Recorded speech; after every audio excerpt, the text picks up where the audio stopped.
अल्हम्दुलिल्लाह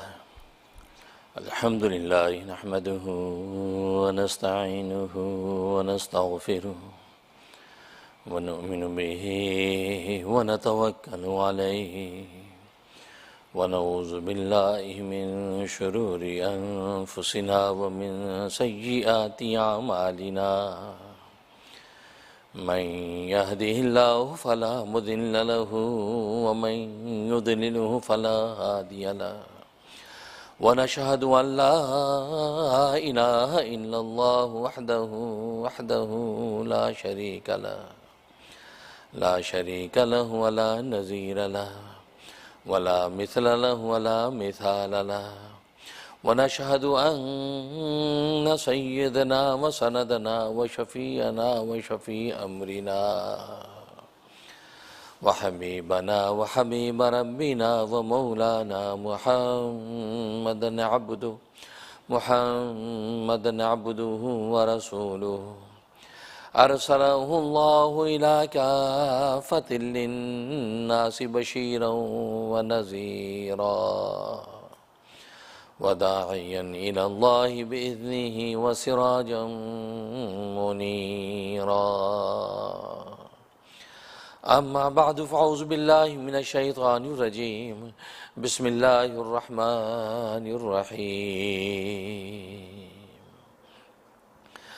अर्रहमानु अल्लमल क़ुरआन ख़लक़ल इंसान अल्लमहुल बयान।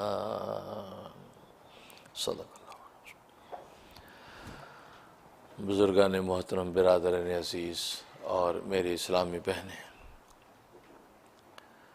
अल्लाह तबारक व तआला ने इंसान को दुनिया में अमल के लिए भेजा है। जो भी इंसान दुनिया के अंदर भेजा जाता है उसका मकसद ये कि दुनिया में वो अमल करे।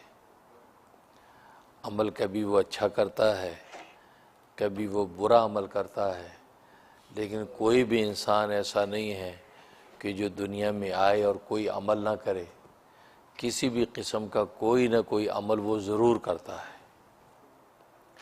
अच्छा अमल करता है तो कामयाब होता है, बुरा अमल करता है तो नाकाम होता है, लेकिन अमल ज़रूर करता है।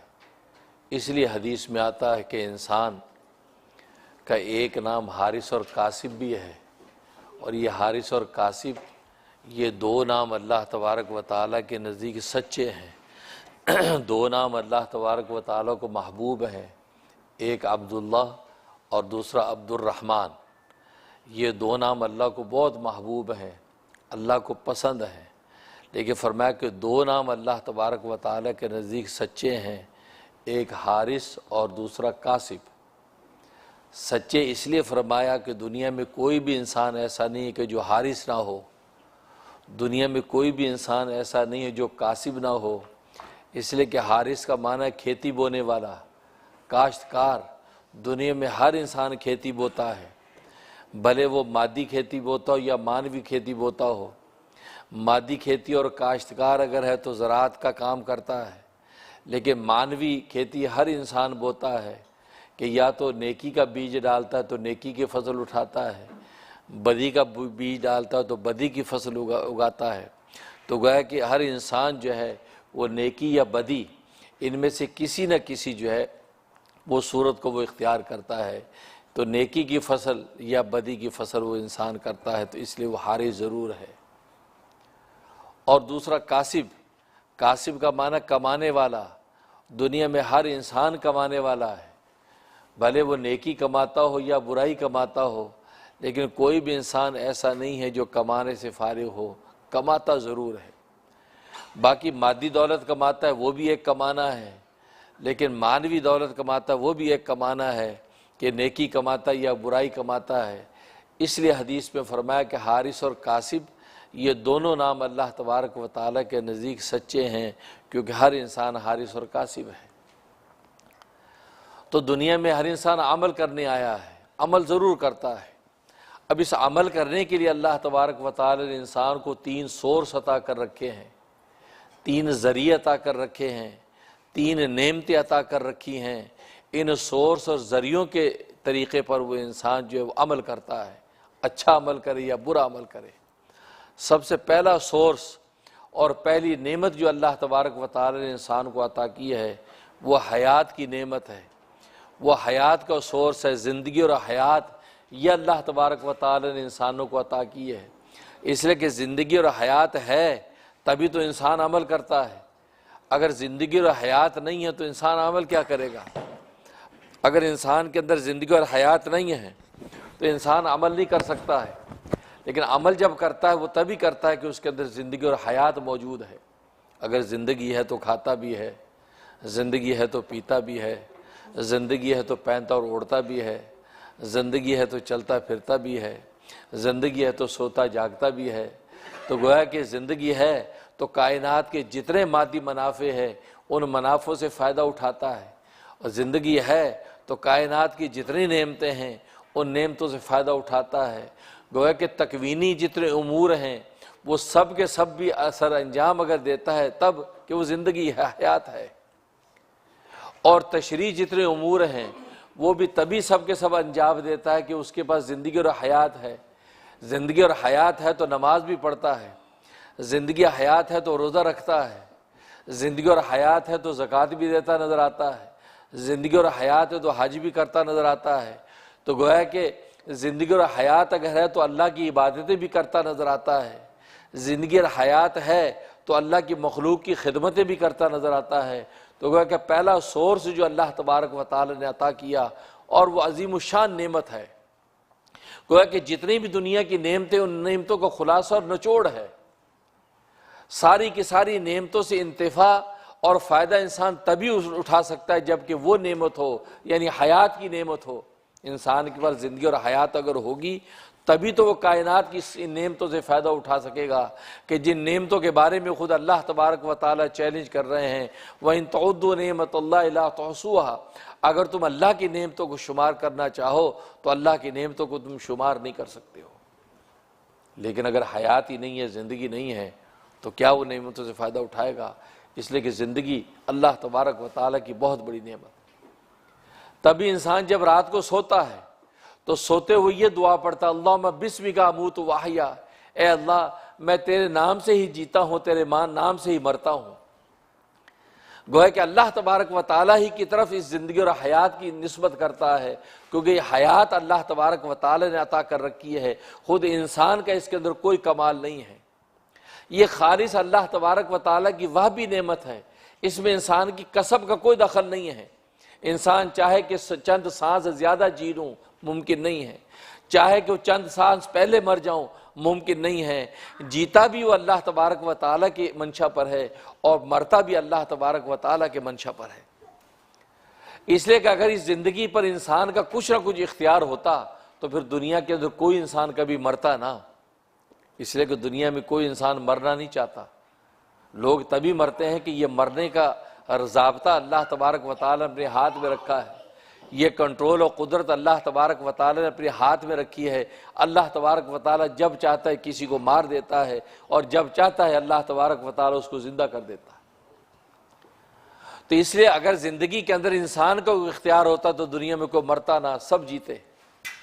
और अगर मौत पर इख्तियार होता तो सब मर भी जाते, अपने आप को जब कोई मारना चाहता मर जाता। लेकिन नहीं, ये अल्लाह तबारक व तआला के इख्तियार में है। अल्लाह तबारक व तआला ने इस नेमत को अपने हाथ में रखा है, ये इस्तिरारी नेमत है। इंसान चाहे ना चाहे अल्लाह तबारक व तआला ने ये नेमत इंसान को दे रखी है। जैसे इंसान का सोना और जागना है, नींद ये अल्लाह तबारक व तआला की इस्तिरारी नेमत है। इंसान चाहे ना चाहे कि इंसान के आज़ा और बदन इस कदर मुज़मिल हो जाता है कि यहाँ तक कि ना चाहते हुए भी उसकी आंख लग जाती है और सो जाता है। इसलिए फरमाया कि नींद इस्तिरारी नेमत है, अल्लाह तबारक व तआला की खालिस अता है। इंसान अगर अपनी मर्जी से सोना चाहे तो सो नहीं सकता, अपनी मर्जी से जागना चाहे तो जाग नहीं सकता। यह अल्लाह तबारक व तआला की इस्तिरारी नेमत है। अल्लाह तबारक व तआला जिसको चाहे सुला देता है, जिसको चाहे जगा देता है। तो बिल्कुल इसी तरीके से जब इंसान सोता तो ये दुआ करता, अल्लाहुम्मा बिस्मिका अमूतु व अहया, ए अल्लाह मैं तेरे नाम से मरता हूँ, तेरे नाम से जीता हूँ।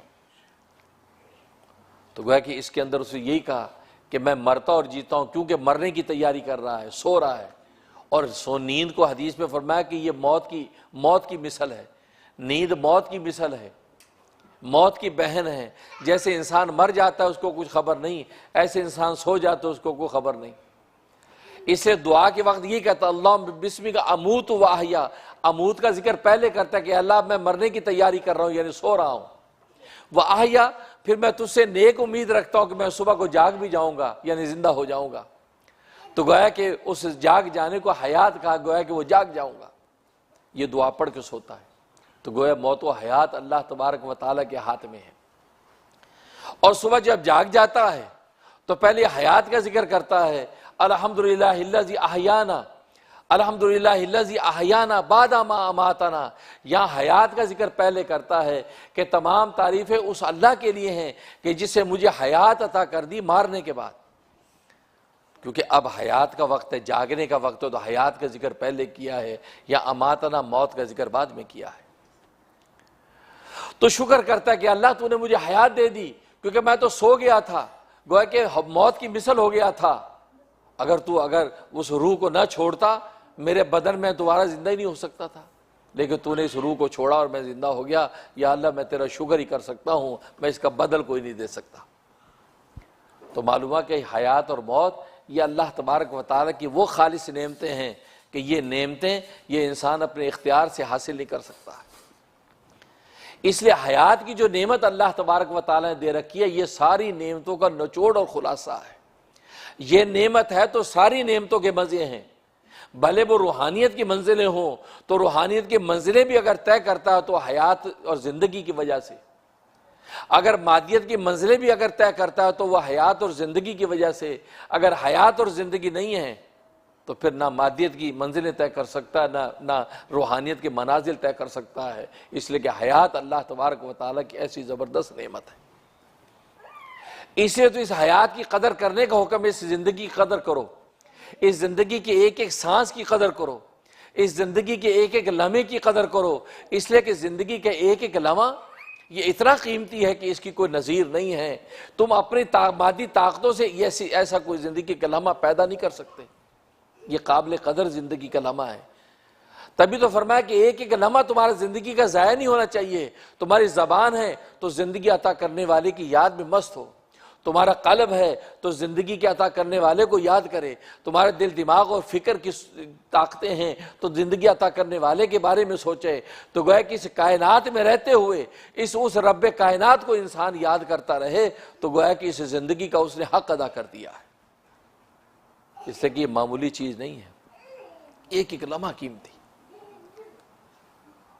अल्लामा जलालुद्दीन सयूती रहमतुल्लाह ताला ने एक वाक़या लिखा है, इससे अंदाज़ा होता है कि इस वक्त जो ज़िंदगी और हयात हमें हासिल है, इस वक्त हम ज़मीन की पीठ पर जो चलते फिरते नज़र आते हैं, ये ज़िंदगी और हयात के लम्हात कितने कीमती हैं।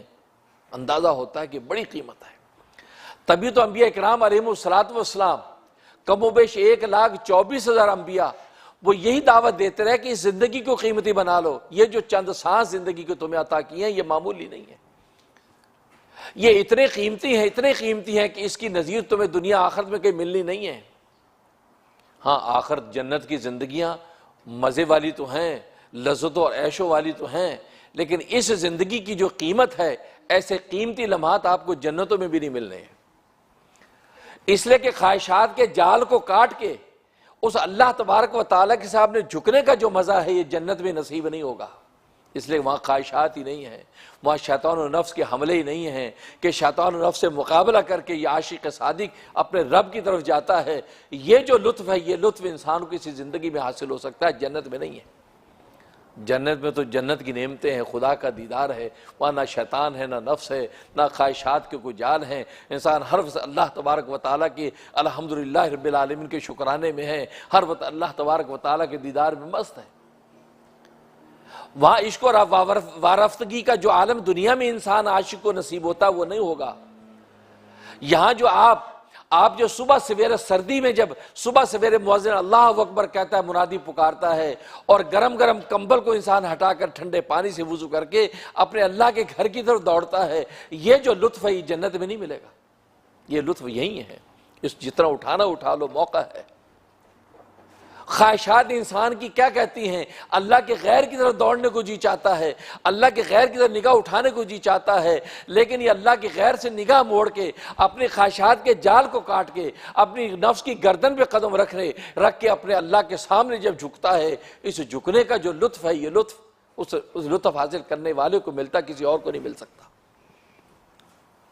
नमाज पढ़ लेने के बाद, खुदा का सजदा देने के बाद जो दिल के अंदर तस्कीन उतरती है, जो सुकून और तमानियत आती है, ये तमानियत ये आपको जन्नत में नहीं मिलेगी। ये तमानियत यहीं का हिस्सा है कि यहाँ पे आपने सारे ख्वाहिशों से हटा के अल्लाह अकबर करके पीठ पीछे सब फेंक दिया और तकबीर की छुरी से, अल्लाह की तकबीर की छुरी से ख्वाहिशात का गला काट के खुदा के सामने हाथ बांध लिया और उसके सजदे में गिर गए।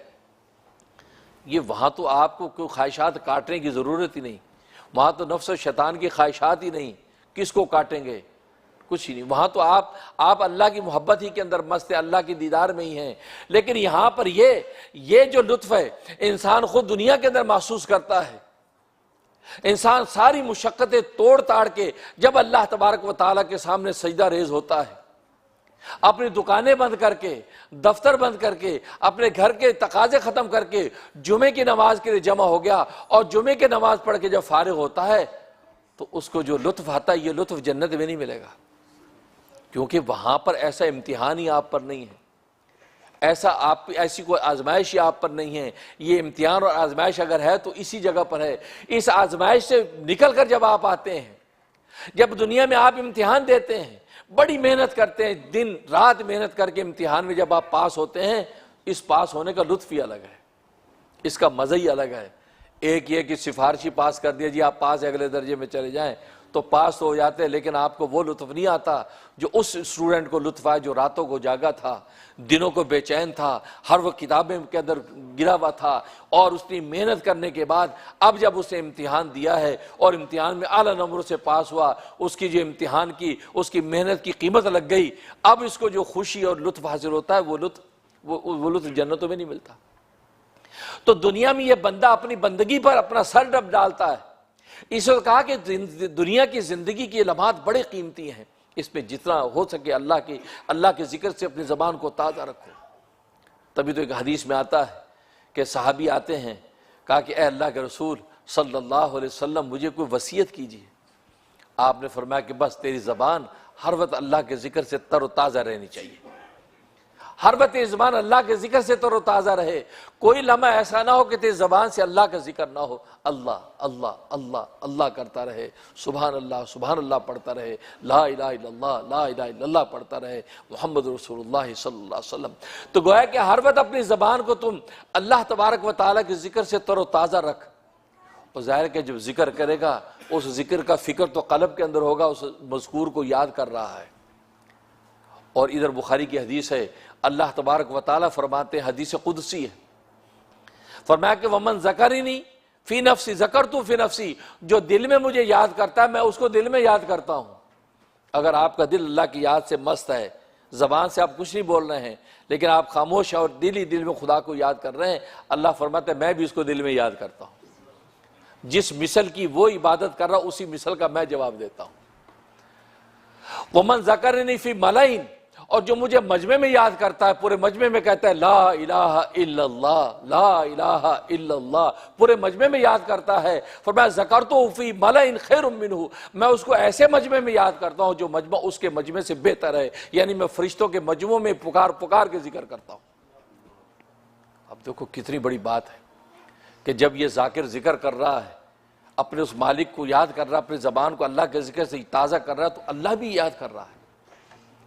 तभी तो एक मरतबा अबू हुरैरा रज़ी अल्लाह तआला ने फरमाया कि जब अल्लाह मुझे याद करता है तो मुझे पता चल जाता है कि अल्लाह मुझे याद कर रहा है। तो लोग बड़े हैरान हुए, हजरत अच्छा आपको पता चल जाता है कि अल्लाह मुझे याद कर रहा है? कैसे पता चल जाता है कि अल्लाह मुझे याद कर रहा है? तो हजरत ने फरमाया कि नहीं, ये तुम्हें भी पता चल सकता है, आप लोगों को भी पता चल सकता है कि अल्लाह जब तुम्हें याद कर रहा हो तुम्हें पता चल सकता है अल्लाह मुझे याद कर रहा है। पता अच्छा हमें कैसे पता चल सकता है? कहते इसलिए कि जब मैं अल्लाह को याद करता हूँ तो मुझे पता है कि अल्लाह मुझे याद कर रहा है। क्यों? क्योंकि कुरान करीम में अल्लाह तबारक व तआला ने खुद फरमाया फज़कुरूनी अज़कुरकुम, तुम मुझे याद करो मैं तुम्हें याद करूंगा, तुम मुझे याद करो मैं तुम्हें याद करूंगा। इसका मतलब अल्लाह वादा कर रहे हैं कि तुम मेरा जब जिक्र करोगे तो मैं तुम्हारा जिक्र करूंगा।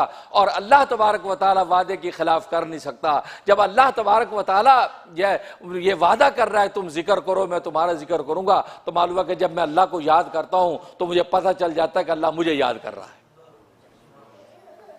देखो ये वो लोग हैं जिनको अल्लाह ने शरह सदर अता फरमा दिया, बसीरत की आंख खोल दी कि वही कुरान की आयत जिसको हम भी पढ़ते हैं, सारी दुनिया तिलावत कर रही है, लेकिन उसी कुरान की आयत में से अबू हुरैरा रज़ी अल्लाह तआला अन्हु जैसा साहबी उस नतीजे को अखज़ कर रहा है कि इसके अंदर फरमा दे फज़कुरूनी अज़कुरकुम, तो मुझे याद करो मैं तुम्हें याद कर दूं।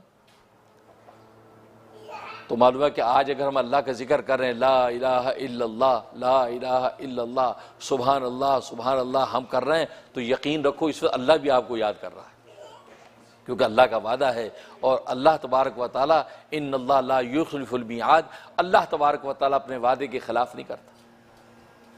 तो गोया कि हयात और ज़िंदगी इतनी बड़ी नेमत, इसका कोई लम्हा आपका खुदा की याद से गफलत में न जाए।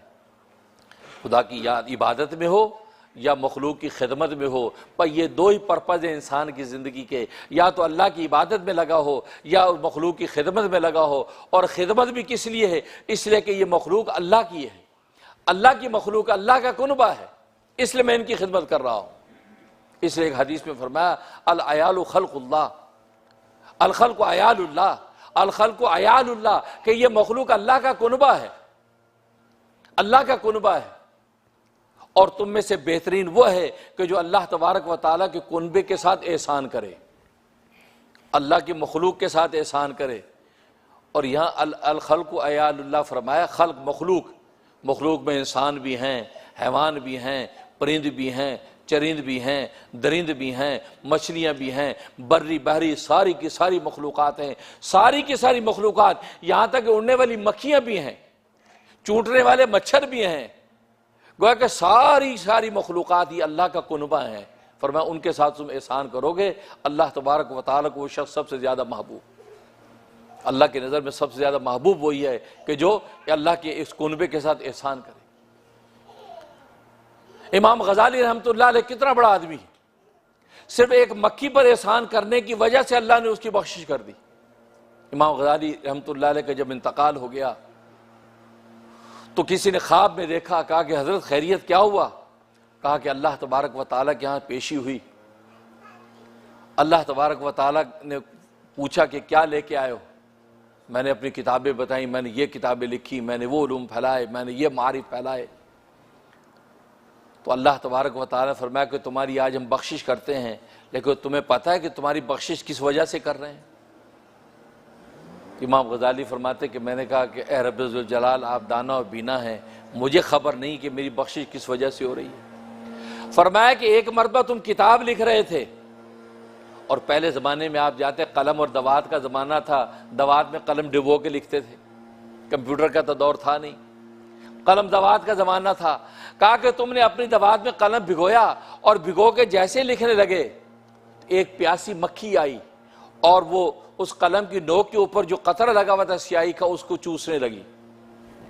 तुमने ये सोच के कलम को रोक दिया कि लगता है प्यासी है, इसको चलो अपना कलेजा ठंडा करने दे। थोड़ी देर के लिए तूने लिखने से कलम रोक लिया और उसे अपना प्यास बुझाई। जब उसका कलेजा ठंडा हो गया तो उड़ के चली गई। उसके बाद तूने लिखना शुरू कर दिया। तो फरमाया कि ये अमल मुझे इतना पसंद आया कि तूने मक्खी का कलेजा ठंडा किया है, आज जन्नत देकर मैं तेरी आंखें ठंडी कर देता हूं। आप सोच सकते हैं कि यार मक्खी पर बख्शिश हो रही है, नहीं, अल खल्क़ु अयालुल्लाह, ये अल्लाह का कुनबा है। हदीस में नबी फरमा रही, मक्खी अल्लाह का कुनबा, मच्छर अल्लाह का कुनबा, चींटियां अल्लाह का कुनबा, इंसान अल्लाह का कुनबा, ये सारी मखलूक़ात अल्लाह का कुनबा है। आप एहसान करके तो देखें। सही बुखारी की हदीस है, एक औरत जो बदकारा औरत और बदकारी के लिए सफ़र कर रही है, सफ़र में जा रही है, रास्ते में एक जगह छांव देखी, कुआं देखा, प्यास लगी, सोचा मैं पानी पीती हूँ। वहाँ से पानी पिया, पानी पीकर लौटने लगी तो करीब ही देखा एक कुत्ते का पिल्ला, कुत्ते का बच्चा वो बैठ पड़ा है और गीली मिट्टी को चूसने की कोशिश कर रहा है, प्यास से तड़प रहा है। उससे देखा कि है इस जंगल बियाबान में उसको कौन पानी देगा, कुएं के अंदर पानी है, ऊपर पानी नहीं है और ये प्यास से तड़प रहा है। तो सोचने लगी क्या करूं, तो तदबीर समझ में आई कि अपना जो जूता था उस जूते को दुपट्टे से बांधा और कुएं के अंदर किया और कुएं से उससे पानी निकाला, जूते में पानी और उस कुत्ते के पिल्ले को पानी पिलाया। उस प्यासे कुत्ते के पिल्ले ने पानी पिया, उसका कलेजा ठंडा हो गया, आंखें खुल गई और वो मोहब्बत से उसके पैर चाटने लग गया, खुश हो गया, दुम हिलाने लगा। भाई ये अमल करके चली गई, अल्लाह तबारक व तआला ने इस अमल की वजह से उसकी बख्शिश कर दी। नबी इरशाद फरमा रहे हैं कि अल्लाह तबारक व तआला इस बदकार औरत को, जो बदकारी के सफर में जा रही थी, अपना मकसद भी उसने पूरा किया होगा, लेकिन ये जो अमल किया, कुत्ते के पिल्ले परेशान किया और उसकी दुआ ले ली, अल्लाह तबारक व तआला ने उस वजह से उसकी बख्शिश कर दी, उसको जन्नतों में दाखिल कर दिया। इसलिए कि अल खल्क़ु अयालुल्लाह। और जब हम किसी जानवर पर जुल्म करते हैं, किसी पर एहसान करते हैं, तो वो जानवर दुआ देता है और दुआ अल्लाह तबारक व तआला के कबूल होती है, अल्लाह की दुआ कबूल होती है।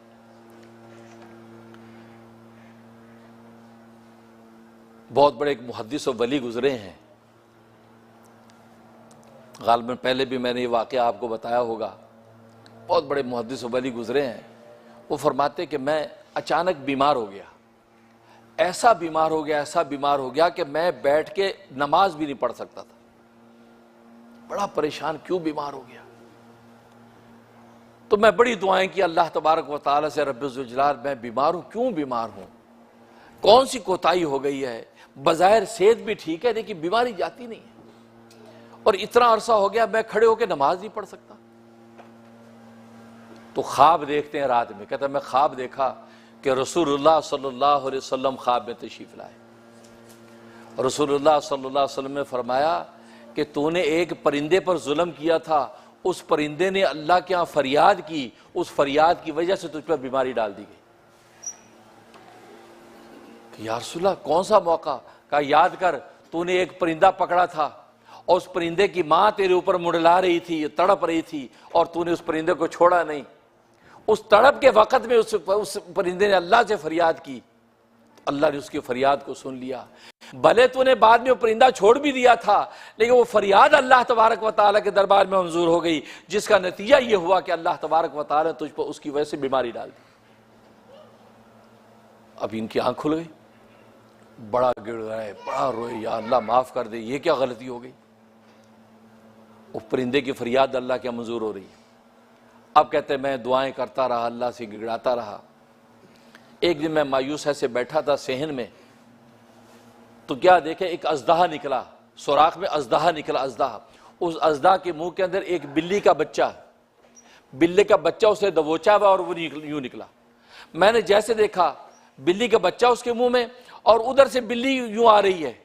मेरे पास डंडा था, मैं डंडा उठा के जोर से उसके सर पे मारा अजदे के। जैसे अजदे के सर में लगा तो बिल्ली का बच्चा उसके मुंह से बाहर निकला, बाहर गिर गया और अजदा फौरन सुराख में घुस गया और बिल्ली दौड़ के आगे उसने अपने बच्चों को लिया और कोने में चली गई। और मैं कि ये वाक़या मेरा हुआ है। उसके थोड़ी देर के बाद मैं अपनी जिस्म में कुव्वत महसूस करने लगा। आहिस्ता आहिस्ता आहिस्ता मैंने महसूस किया कि मैं भला चंगा हो गया। मैं बड़ा हैरान हुआ। फरमाया कि रात को ख्वाब में रसूलुल्लाह सल्लल्लाहु अलैहि वसल्लम आ गए। मैंने कहा या रसूलुल्लाह सल्लल्लाहु अलैहि वसल्लम मैं ठीक हो गया, अल्हम्दुलिल्लाह मैं ठीक हो गया, मैं खड़े होकर नमाज पढ़ रहा हूँ। फरमाया कि हाँ, तुमने एक बिल्ली को दिल खुश कर दिया, उस वजह से अल्लाह तबारक व तआला ने तुझे शिफा दे दी कि तूने उसके बिल्ली के बच्चे को बचाया और अल्लाह उस बिल्ली की दुआ अल्लाह तबारक व तआला के दरबार में पहुंची है। अल्लाह तबारक व तआला उसकी दुआ को कबूल करके तुझे शिफा और सेहत अता फरमा दी। अल्लाह अकबर। मेरे दोस्तों बुजुर्गों, अल खल्क़ु अयालुल्लाह, ये मखलूक अल्लाह का कुनबा है। फ़हब्बु इलल्लाहि, अल्लाह के नज़दीक सबसे महबूब तरीन वो है इनमें से कि जो अल्लाह की इस मखलूक के साथ भला करता है, उसके साथ एहसान करता है, बिला वजह जुल्म नहीं करता, बिला वजह चूंटियां मसलता फिरता नहीं है, बिला वजह कीड़े मकोड़े मारता नहीं है। हाँ, वजह शरी हो, कीड़े मकोड़े आपको सता रहे हैं, आपको तंग कर रहे हैं, मच्छर आपको सताते हैं, उसमें आपको शरीयत के ज़ाब्ते में इजाज़त है उनको मारने भगाने का आपको हुक्म, लेकिन बिला वजह बैठे आप मशगले ही बना लिए चींटियों को मसलने का। नहीं, ये भी फरियाद कर, इनका भी एक दिल है, इनका भी एक बनाने वाला है, इनकी भी फरियाद अल्लाह के यहाँ पहुँचती है। तो देखो इस वाक़े के मुताबिक फरियाद अल्लाह के यहाँ परिंदे की पहुँची, बीमारी आ गई, और दुआ बिल्ली के अल्लाह के यहाँ पहुँची तो शिफा हो गई। इसलिए परिंदों के साथ, जानवरों के साथ भी एहसान सलूक किया करो, इससे इनकी फरियाद अल्लाह तबारक व तआला के यहाँ पहुँच गई तो इंसान का बेड़ा पार हो जाता है। इसलिए ये जो हयात है, ये जो ज़िंदगी है, ये बहुत बड़ी दौलत है। इसलिए अल्लाह ने पहला जो सोर्स और नेमत दी हयात, ये ज़िंदगी और हयात ऐसी दौलत है, ऐसी नेमत कोई दूसरी नेमत नहीं है। क्योंकि हयात और ज़िंदगी है तो सारी नेमतें हैं। हयात और ज़िंदगी है तो कुरान की तिलावतें भी हैं, हयात और ज़िंदगी है तो नमाज के सजदे भी हैं, हयात और ज़िंदगी है तो ज़कात के इन्फाक भी हैं, हयात और ज़िंदगी है तो हज के लब्बैक भी हैं, हयात और ज़िंदगी है तो दुकान दफ्तर भी है, हयात और ज़िंदगी है तो ज़राअत और सनत भी है, हयात और ज़िंदगी है तो तिजारत और हिरफत भी है। सब कुछ कायनात का हयात और ज़िंदगी के साथ है। अगर हयात और ज़िंदगी नहीं है तो फिर आपके पास कुछ भी नहीं। इससे इस हयात की कदर करो, एक एक लम्हा कीमती है, यह ज़ाया ना होने पाए। तभी तो हज़रत अली मुर्तज़ा बाबुल इल्म वल क़ज़ा रज़ी अल्लाह ताला फरमाते हैं कि मौत ज़िंदगी की हिफाजत करती है, मौत ज़िंदगी की हिफाजत करती है। सवाल ही हुआ कि मौत ज़िंदगी की हिफाजत करती है? मौत तो ज़िंदगी फना करने वाली चीज़ है, वो इसकी हिफाजत कैसे करती है? हिफाजत इस तरह करती है, हर इंसान अपनी मौत को याद रखे कि ये ज़िंदगी जो मुझे मिली है, ये लिमिटेड है, ये महदूद है, ये हमेशा क़यामत तक के लिए नहीं है। ये 70 साल है, 80 साल है, 100 साल है, 150 साल है, 50 साल है, 40 साल है। ये लिमिटेड ज़िंदगी है, ये फना होने वाली है, मौत का कोड़ा पड़ने वाला है। अब कब फना हो जाए कुछ खबर नहीं। लिहाजा इस ज़िंदगी की मैं कदर कर लूँ। लिहाजा वो फूंक फूंक के कदम रखेगा, बोलेगा तो सोच के बोलेगा, तोलेगा तो इंसाफ से तोलेगा, कदम उठाएगा तो सोच के उठाएगा, क्योंकि उसको खबर नहीं कि पता नहीं अगला ही लम्हा जो है मुझ पर कोड़ा जो है मौत का पड़ गया तो ये ज़िंदगी फना हो जाएगी। इसलिए फरमाया कि मौत का तसव्वुर ज़िंदगी की हिफाजत करता है। तभी तो हदीस में आता है, बुखारी शरीफ की हदीस है, जब इंसान गुनाह और मासियत में होता है, ज़ानी जब जिना कर रहा होता है तो उसका ईमान उसमें से निकल के उसके ऊपर लटक जाता है, उसके सीने से निकल जाता है। चोर जब चोरी कर रहा होता है उसका ईमान निकल के उसके सर पे मुंडलाता रहता है, जब तक उस गुनाह के अंदर मुब्तला रहता है। फरमाया कि ईमान उसके दिल से निकल चुका होता है, और जब उस गुनाह से फारिग होता है, अब वो ईमान दोबारा उसके कल्ब के अंदर आता है। अब्दुल्लाह इब्न अब्बास रज़ी अल्लाह ताला फरमाते हैं कि फरमाया कि जिस वक्त वो इस गुनाह में मुब्तला है और ईमान उसके ऊपर मुंडला रहा है, इसी तरह चोरी में मुब्तला है, ईमान उसके ऊपर मुंडला रहा है, इस दौरान में अगर उसकी मौत आ गई, जिना करने के दौरान मौत आ गई, चोरी करने के दौरान मौत आ गई, कत्ल करने के दौरान मौत आ गई, कोई भी गुनाह करने के दौरान मौत आ गई, तो फरमाया बगैर ईमान के मर जाता है। क्योंकि ईमान को तो उसे जिंदा दिल में दाखिल होने का मौका ही नहीं मिला, उससे पहले मौत आ गई। तो गुनाह करते वक्त इंसान ये सोचे पता नहीं इसी वक्त अगर मौत आ गई तो ईमान भी कल्ब में नहीं है, किस हाल में जाऊंगा। इसलिए फरमाया कि ये जो लम्हे बड़े कीमती हैं। तभी अल्लामा सयूती रहमतुल्लाह अलैह का वाक़या है, उन्होंने लिखा, फरमाया कि एक अल्लाह के वली कब्रिस्तान से गुजर रहे थे, तो एक कब्र में से कुरान करीम पढ़ने की आवाज़ आ रही है, और इतना खूबसूरत कुरान वो कारी पढ़ रहा है कि ये मस्त हो गए। जाके कब्र के पास बैठ के सुन रहे, पूरा कुरान सुना, कुरान की तिलावत की आवाज़ कब्र में से आ रही। और ज़ाहिर है कि अल्लाह तबारक व तआला की मशीयतें हैं, जिसको चाहे कब्र में नमाज की इजाज़त दे दें, जिसको चाहे कुरान की तिलावत की इजाज़त दे दें। बाद साहबों को कब्र में नमाज की इजाज़त दे दी, वो कब्र में नमाज पढ़ रहे हैं, उनको नमाज से इतनी मोहब्बत थी उन साहबी को कि नबी से कहा, या रसूलुल्लाह सल्लल्लाहु अलैहि वसल्लम, आप अल्लाह से मेरे लिए मंजूरी करवा लीजिए कि मैं कब्र में भी नमाज पढ़ता रहूँ। सरकार दो आलम सल्लल्लाहु अलैहि वसल्लम ने निगाह उठाई और कहा, तेरे लिए मंजूरी होगी तो कब्र में भी नमाज पढ़ेगा। दूसरा खड़ा हो गया, कहा कि या रसूलुल्लाह सल्लल्लाहु अलैहि वसल्लम मेरे लिए भी मंजूरी करवा दें, पर मैं अल फज़्लु लिल मुतक़द्दिमी, जो पहले आए वो पहले पाए, अब नहीं होगा, बस पहले के लिए है ये, वरना तो रीस चल पड़ेगी ना, भेड़ चाल, सारे कहेंगे जी हमें नहीं। पर मैं अल फज़्लु लिल मुतक़द्दिमी, पहले जिसे आए कहा बस वो पा गया। वो साहबी कब्र में नमाज पढ़ते हैं, और आज हमारी हालत नमाज के साथ हमें कितना ताल्लुक़ है। हम तो सोचते हैं कि यार पता नहीं कदों ख़त्म होनी नमाज़, मरेंगे मुक्केंगे ताइन मुकेगी नमाज। वहाँ साहब भी कहते हैं या अल्लाह मरने के बाद भी नमाज का लुत्फ़ चाहिए। ये फ़र्क है हम में और उनमें, क्योंकि वो इस ज़िंदगी की कीमत को समझते हैं।